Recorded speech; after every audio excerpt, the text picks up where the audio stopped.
How you guys doing? Hey, yeah. I'm gonna tell you a story. I got invited to a party, which was big for me, okay? I don't get invited to a lot of parties, all right? I get there, I didn't know there would be hard drugs at this party, you know? And like, I don't judge or anything. It's just that someone offered me heroin, right? Like, here's the hierarchy for me, is that like weed, everybody understands weed, whatever, you know what I mean? Cocaine, you're living on the edge. Crack, you've made a mistake. But no one doing heroin has a 5-year plan, no one, okay? If you do heroin, you either play the guitar really well or you just have a lot of feelings. I don't know what to say about you. So he offered me heroin like it was normal, and I didn't want to not seem cool, but I didn't want to take the heroin.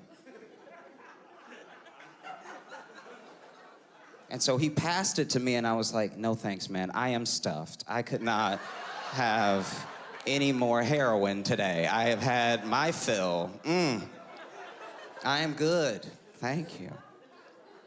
I live in New York now. I moved to New York from Chicago, and I wasn't ready. Lots of things I was not ready for. One was the rats. I don't know if you guys have rats here, but no one has rats like New York, because the rest of the world's rats have shame.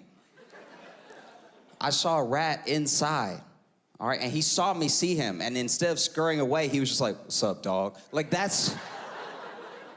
What is that? What is the... And I'm 800 times bigger than him. I could step on him and kill him. And he was like, "But you won't, though." Like, that, I'd never been more scared. I saw... My friend got a cat, and was like, "It's so great. She eats all the, like... She eats little roaches. She might even get after a rat." The cat was scared of the rat. The cat was like, "I'm fine. I'm gonna get on this ledge and wait for him to leave, all right?" It was devastating. The other thing I wasn't ready for was the third graders. I don't know what it is about being born and raised in Brooklyn or the Bronx that makes you such a natural bully, but they're monsters, okay? They're little terrorists, all right? I'm more scared of third graders now than I was in third grade. I actually asked to get off work early so I could make sure I was in my house when they got out of school, because I didn't want to run into them anymore. They're little monsters. Like, I was just walking down the street, and one was like, "Hey, hey." First of all, too much bass for a third grader, all right? I turned around, almost called him sir by accident. I didn't know who was talking to me.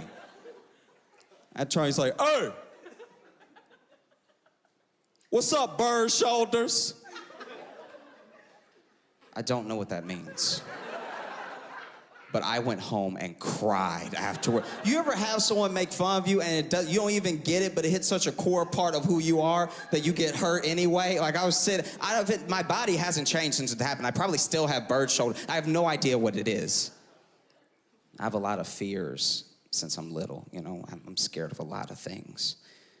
My biggest fear above like rats or third graders or anything else is just finding a dead white girl.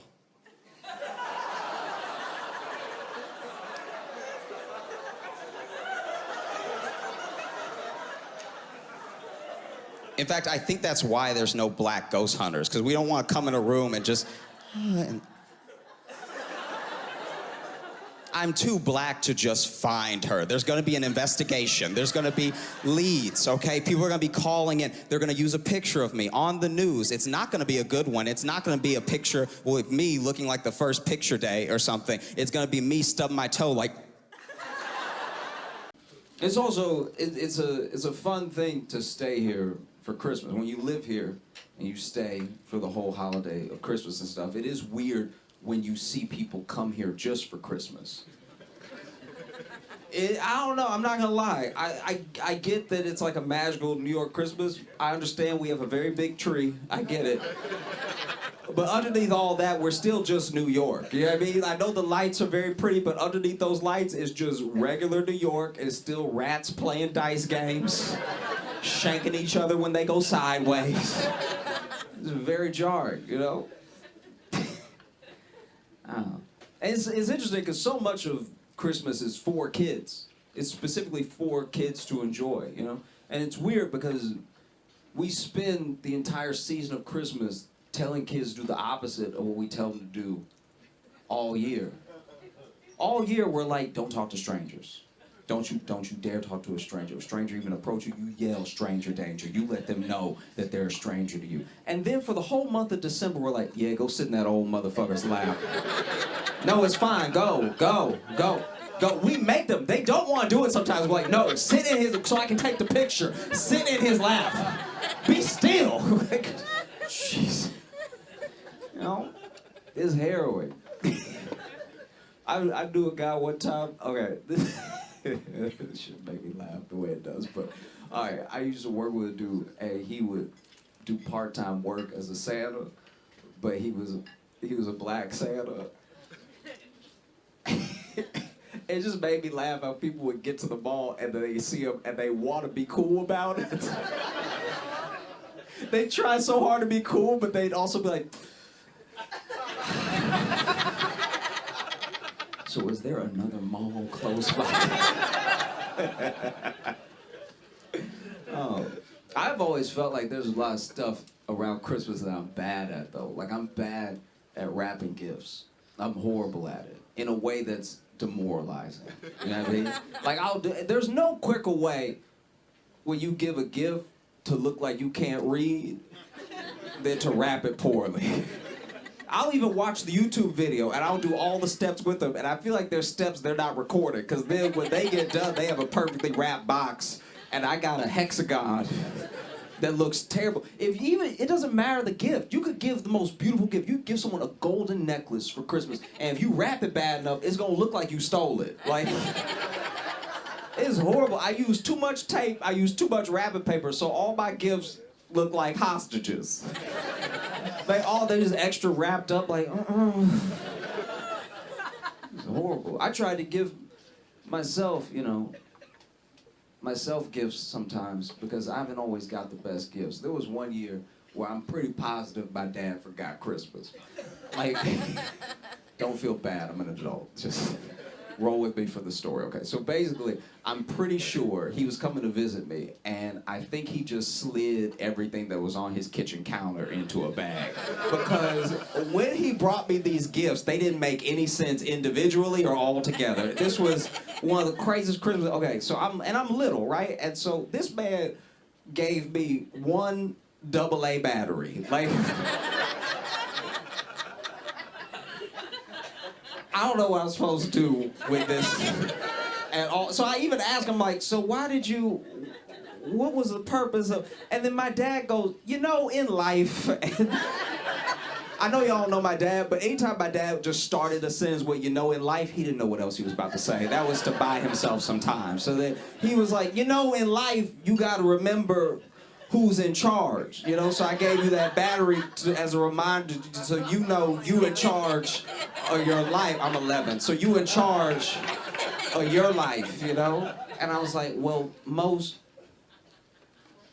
things take 2 AA batteries. And he was like, no, that's part of the lesson, because in life, I can get you started, but I can't always get you there.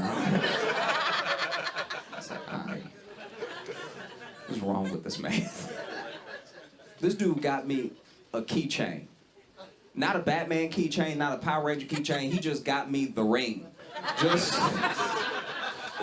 the keychain. I'm 11. I don't have keys. I don't have any access to anywhere you don't bring me already. So you just got me rusty metal. This is terrible. This man got me a picture frame. Just the frame from Walmart. It still had the white people in it. It had a whole white family in it having a wonderful day. Just at the beach, like, not even a picture of us, just the frame. All right. So I've started to get myself gifts, just to make sure that at least one person is happy with the gift that they got me, and that's me, right? I tried to gift myself something years ago. I was like, all right, let me be vulnerable, let me open up, because I used to be really laid back, and I was starting to get more and more tense every year. So I was like, you know what, I'm gonna go out on a limb, do something I've never done before. I'm gonna get myself a massage, all right? All my friends that go to spas, they can't say enough good things about it, so let me go ahead and open myself up to a new experience. I am not like a big man. And the person they got to give me my massage was the biggest man. He could have been, he's the biggest man I've been in a room with by myself. I was so upset having to be in a room with a man this big and only a towel. I was like, this is deeply upsetting.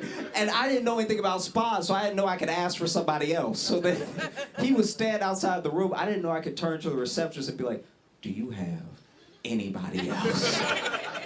This man is so big, and his hands, he had the biggest hand. Anyone can do with their life what they wish. I'm a very live and let live type person. But these are boxing hands. Like, these are not masseuse hands. Like, he will mess around and rearrange my guts the way his hands are so big. And so then he starts in on the massage. He's been massaging me for like a minute and a half. And he is making all the noises I'm supposed to be making. And it could not be more upsetting. This man is rubbing my back and going, what do you do now? Like, because I don't even have enough bass in my voice, and I'm exposed. I'm wearing a towel. I'm naked. I'm not a homophobic person, but it was a homophobe's nightmare. This was genuinely distressing. I'm just in a towel, and he on my shoulders like, God dang. You ever just wish you had a gun? Like, it was horrible. But I can't complain. I really can't. Other people have had it way worse than me as far as Christmases go.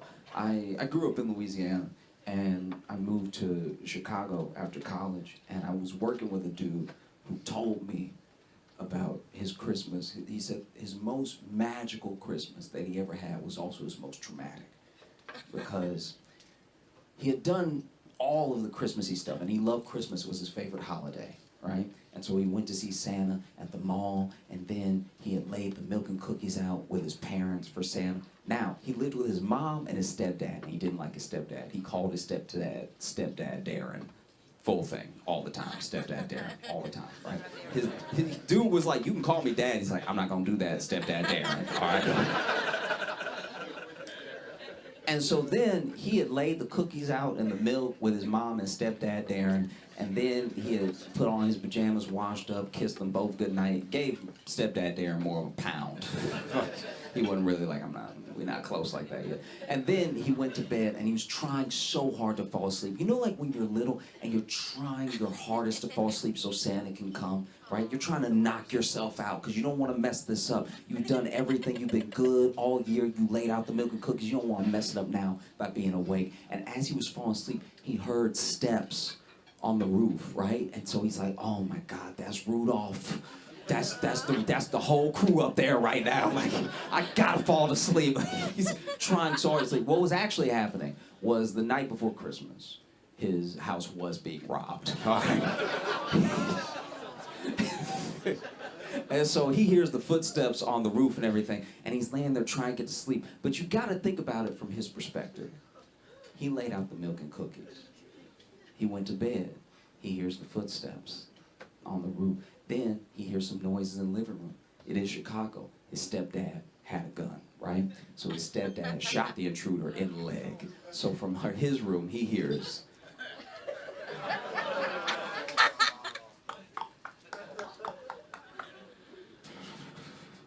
bam! Ah!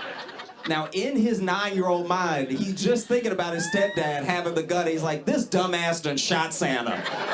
I'm not getting nothing for Christmas. This is bullshit. And I don't know what's more traumatic, what he thought happened or what they did next. Because then stepdad Darren is like, okay, this kid already hates me. And now he thinks that I shot Santa. So then he convinced my buddy's mom to let him show the dude in the living room bleeding, right? So then he's like, no, buddy, I didn't shoot Santa. He's like, yeah, you shot Santa. I heard the gunshot. You shot Santa. And he's like, no, look. And then he opened the door, and there's just a man in the living room holding his thigh, like, ow, ow. And he's like, see, that's not Santa at all. He bleeding like a bitch. Santa don't even bleed like that. You all been so great. Thank you so much. I'm Josh Allen. Y'all have a great night. That's terrifying. I grew up on internet that even to this day I don't understand. When I got the internet, it was on CD.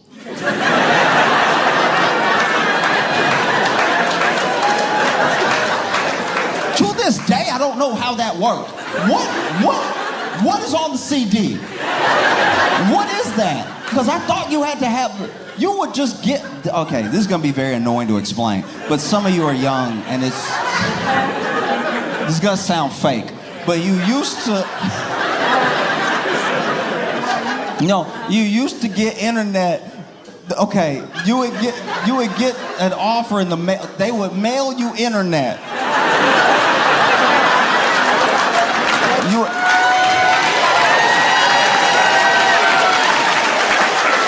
You would open the mail and it would be internet in the mail, but it would be a CD. A CD. A compact disc would have the internet on it. And then you would take it home, you'd be like, oh, the internet, or you'd already be at home because it came in the mail. You'd be like, oh, the internet. And then you would put it in the computer. And for whatever reason, you got like 30 hours of internet, which was a lot back then. I know y'all use it up in a day today, but 30 hours used to be a lot of internet. And you would surf the web. It was called surfing. We had a name for the World Wide Web. That's where the WWW comes from. I'm traveling a lot now that comedy is back and everything. I've been flying a lot again, and wow. Like, I don't know if anybody else read this story, but apparently they've been having a bunch of like ghost flights to let pilots practice that were furloughed during the pandemic. Right? It's like that. It's like no one but the pilot. It's just a pilot in the plane by himself flying. No, like that's. How is this okay? Like you would think once you know how to fly, you know how to fly. The idea that there's a pilot that's like, I remember I take off, I'm a little rusty on landing, so y'all gonna have to bear with me. Okay? No! It's also, I was on a flight to Phoenix, right? And on the flight to Phoenix, this is insane. I get on and look, I don't know about anybody else, but when I board a flight, all I care, the only thing I care about in the entire world is making sure that the letter and number on my boarding pass match the seat that I sit in. That's all I want, you know? That's because you don't want to be that guy where it's like you're supposed to be an A24, you're an F24, now you got to get up and then get around, and now you're at the back of the plane too, so everybody knows it's your fault. Like now we can't go to Cancun because you can't read, you know? So you gotta step over people like, I'm so sorry everyone, I'm so stupid, I'm the dumbest one on the plane, can you forgive me? Like that whole, I don't wanna have that happen, so I just wanna make sure that the thing in my hand matches the seat that I sit in, right? So I'm focused, I'm walking on the plane, dialed in, right? And you never look behind you when you're boarding a flight, but when I got on this flight, I heard a noise behind me that was so weird that I had to look. And so as I'm walking, I turned around, and what I saw and heard in the cockpit was the captain crying. I don't want to go. Like, nah. You can't just put me in the air with him. Who hurt him? All right, are they here? Are they boarding? Can we reconcile them like the end of a rom-com or something? Because I'm not getting in the air. The last thing you want is to be 10,000 feet in the air, and the guy driving is like, what's the point? Like, that's unacceptable.